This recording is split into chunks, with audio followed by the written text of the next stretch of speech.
Hey, so I'm in an alleyway somewhere in Chicago. I'm purposely not saying where I am because I'm trying to keep the location a secret. It's an undisclosed location. I'm headed to pick up a pizza from John Carruthers, who's Nachos and Loggers here on Instagram. He runs an operation he calls Crust Fund Pizza. Get it? Crust Fund. And if you might have picked up on it, it's a charity pizza program thing he does. Once a month, he cooks pizza in an undisclosed location.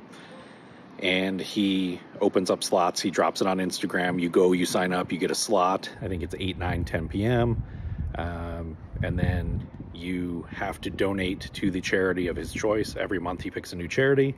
And then you prove to him with your receipt that you paid the charity. And then you go pick up your pizza.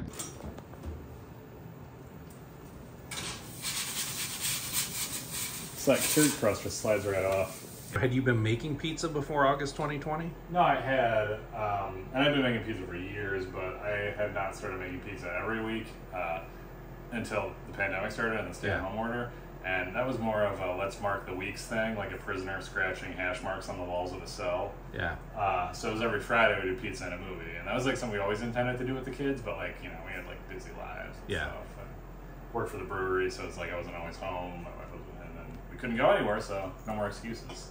That's how we felt, like just head over heels with tavern style.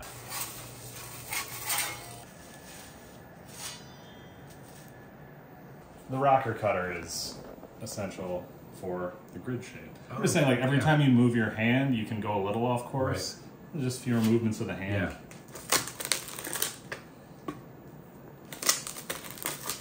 So a lot of times the cut, whether it's 3x3, 4x4, 5x5, was just kind of how far a bar was willing to stretch a pizza, which bled into whatever it did when it became like mainly a pizzeria.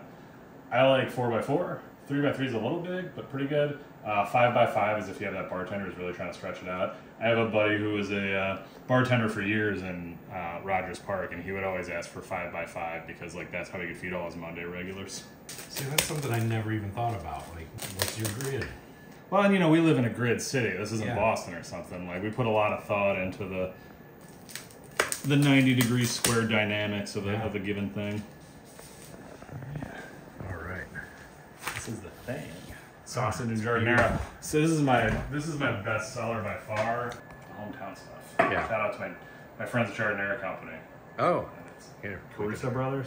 It's good stuff. They make it in town. Eat some pizza. All right, yeah, definitely. All right, so I'm here inside the house. I made it in from the alley. Got the sausage-and-giardiniera. How do you pronounce it? Giardiniera. Giardiniera. There we go. And oh, that's fantastic. Wow. Super thin, flaky. Here, can you see that? Let me get you one that's not bitten out of. Here you go. Here's the undercarriage. Nice and well done. That sausage is fantastic.